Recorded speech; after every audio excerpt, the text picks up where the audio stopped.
Good morning! Nandito ako sa ibaba ng mansion namin kung saan ako nagtatapon ng basura.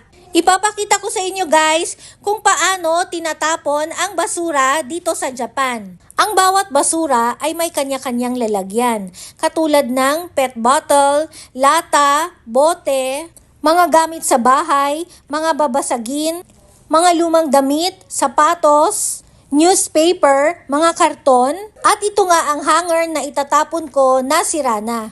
May photo at instruction naman kung saan ilalagay ang mga basura. Kapag palagi ka namang nagtatapon ng basura, masasanay ka na rin. Pasok naman tayo dito sa loob.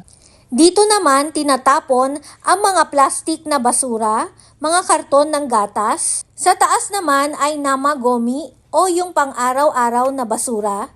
Kaya malinis dito sa Japan dahil meron silang maayos na sistema ng pagtatapon ng mga basura.